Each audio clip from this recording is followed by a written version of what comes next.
भगवान गणेश जी की स्टैचू, उनके कान बंद हो जाए, वो चुने हुए प्रतिनिधि हो या विपक्ष की आवाज को ना सुने, तो स्वाभाविक है हमारे राहुल गांधी जी जो यात्रा लेके निकले थे, भारत जोड़ो यात्रा, जो आप देख रहे हैं मेरे इस पीठ के पीछे जो लोग हैं, आपको याद होगा ये यात्रा का अगला चरण है।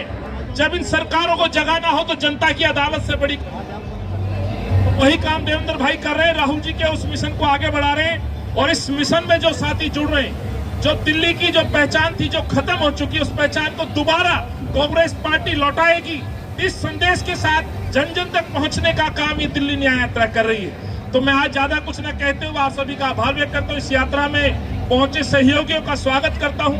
मैं देख रहा हूँ बहुत तादाद में हमारे यहाँ ये गरीब पीछे खड़े हैं, इसलिए पहुंचे हैं कि शायद कांग्रेस की तरफ से इस जनता को कुछ आश्वासन मिले। तो आज तो मैं सिर्फ यही कह सकता हूं, बढ़ती महंगाई और अन्याय के खिलाफ ये यात्रा चल रही है। आज आपकी आवाज बनी हुई है, लेकिन कांग्रेस की सरकार आएगी, फिर वो दिन आएंगे, कांग्रेस की यहाँ सरकार बनेगी और दिल्ली के अंदर फिर से वो खुशहाली का समय लौटेगा, ऐसा मेरा विश्वास है।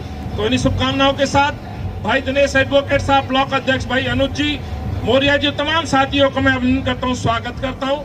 और क्षमा सभी का नाम नहीं ले पा रहा हूँ, लेकिन आप लोग बहुत बधाई के पात्र हैं कि किसी ने तो शुरुआत की, किसी को तो ये बीड़ा उठाना था और ये बीड़ा आदरणीय देवेंद्र यादव जी के नेतृत्व में उठा है। जो संकल्प लेके चले हैं और संकल्प परमात्मा पूरा करेंगे, ये मेरी ऐसी सोच है। बहुत बहुत धन्यवाद।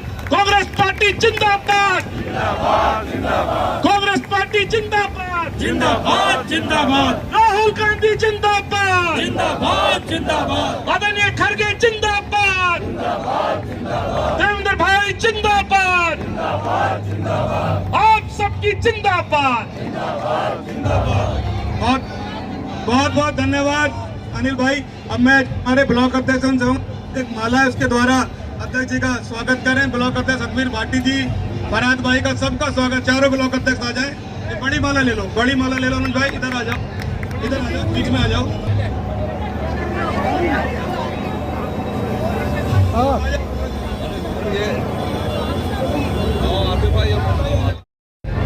यात्रा के 11वें दिन दिल्ली न्याय यात्रा पहुंची है और जिस तरीके का भव्य आयोजन आपने और भाई हमारे छोटे भाई अनिल चौधरी जी जो लगातार दिल्ली के लिए संघर्ष कर रहे हैं, उन्होंने आवाज को मजबूत करने का काम किया।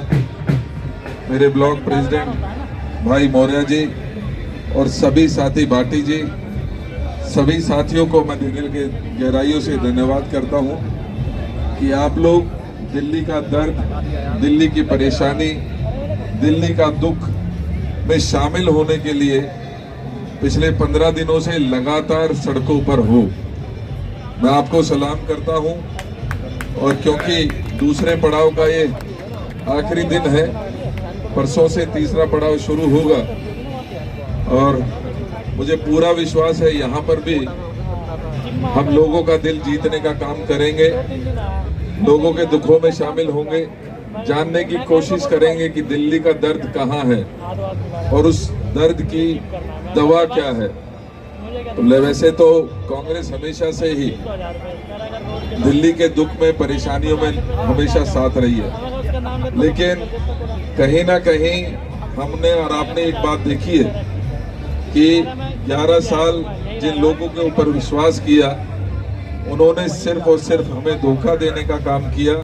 आज तबीयत ठीक ज्यादा नहीं है, इसलिए ये भी चाहूंगा थोड़ा सा व्यवस्था जरूर बना के चलेंगे और साथी इस गाड़ी के पीछे चलेंगे, जो भी साथी हैं वो पीछे चलेंगे ताकि बड़ाई भाई है, फर्नीचर की मार्केट है। मुझे दुख होता है क्योंकि जिन दिन से बात हो रही है, लगातार चर्चा में ये बात आती है कि मेहनत तो बहुत हो रही है, लेकिन जो काम पहले हुआ करता था वो अब काम बचा नहीं। और ऊपर से कभी कमेटी आ जाती है, कभी दिल्ली पुलिस के ऊपर डंडा आ जाता है और हम लोगों को भागना भी पड़ता है, अपने सामान को समेट कर अपना गुजारा करना पड़ता है। ये दुख है, ये परेशानी है। और जहां तक गांव की बात है, हम गांव के लोग तो हैं, मैं खुद दिल्ली के गांव की समस्या मुझसे ज्यादा क्या भाई अनिल भाई, हम तो सब लगातार अलग अलग गांव में जाकर, जहां अपने गांव में तो रहे लेकिन साथ के साथ बहुत सारे गांव में जाने का मौका मिलता है। बनी हिमाचल की सरकार ने उस कानून को अपने यहाँ पर कांग्रेस की सरकार ने लागू कर दिया, लेकिन यहाँ पर 11 साल बीत गए।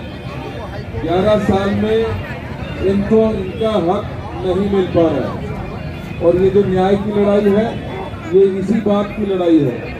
हम लोग जो सड़कों पर निकले हैं, भाई अनिल जी हैं, भाई दिनेश जी हैं, भाई गावरी जी हैं, अभी रुपेश भाई, सभी साथी और मैडम ने अभी ज्वाइन किया है। तो मुझे खुशी है कि हम सब मिलकर दिल्ली के, चाहे वो बुजुर्ग हों, चाहे वो गरीब व्यक्ति हो, चाहे रेहड़ी पटरी वाला हो, चाहे मेरा छोटा बड़ा व्यापारी भाई हो, चाहे वो एफ्लुएंट कॉलोनी में रहने वाला साथी हो, उन सभी को न्याय दिलाने की दिल्ली न्याय यात्रा में आपका अपार समर्थन और प्यार जो मिला है, मैं उसके लिए बहुत बहुत धन्यवाद करता हूँ। राजनीतिक बदलाव आएगा और इन सभी समस्याओं का न सिर्फ समाधान होगा बल्कि दिल्ली की जनता को न्याय दिलाने का काम। एक जमाना था जब दिल्ली में सैकड़ों की संख्या में यहाँ झुग्गी झोपड़ी हुआ करती थी। दिल्ली झुग्गी झोपड़ियों का शहर माना जाया करता था। कभी उन पर बुलडोजर चलते थे। देवेंद्र भाई, उनका परिवार तो बहुत पुराना दिल्ली का, ये तो इस दर्द को, इस कराह को, इन चीजों को रोज देखते होंगे। लेकिन एक नेत्री थी जिसका नाम था इंदिरा गांधी, और इंदिरा जी ने यह कहा कि अगर लोगों को कहीं से हटाना है, क्योंकि विकास के लिए भी कभी कभी घर हटाए जाते हैं, तो ऐसा विकल्प दिया जाए जिसका दुनिया में उदाहरण हो। तब तिलोकपुरी जैसी जगहों पे हमारी गरीबों को लाकर यहाँ प्लॉट बांटे गए। और जो लोग नहीं जानते हैं ये प्लॉट क्या थे, ये कोई सामान्य सिर्फ रहने के लिए थोड़ी सी 18 गज 15 गज की जगह नहीं थी। आज अगर आप यहाँ देखेंगे, नीचे दुकान है, उसके ऊपर मकान है, उसके ऊपर मकान है, उसके ऊपर मकान है, और कोई भी मेरे ख्याल से फ्लोर नहीं है यहाँ जो 20 से 25 लाख से कम होती है। तो बताइए कौन सा ऐसा दूसरा कार्यक्रम रहा दुनिया में जहां एक ऐसा व्यक्ति जो झुग्गी में रहता हो, उस समय 15, 16, 17 रुपए दिन की उसकी दिहाड़ी होती थी, वो 15 या 20 या 25 साल में करोड़पति बन जाए। अगर किसी ने किया है तो इंदिरा जी ने वो काम किया है। मैं दोबारा इसको इसलिए कहना चाहता हूं क्योंकि कभी कभी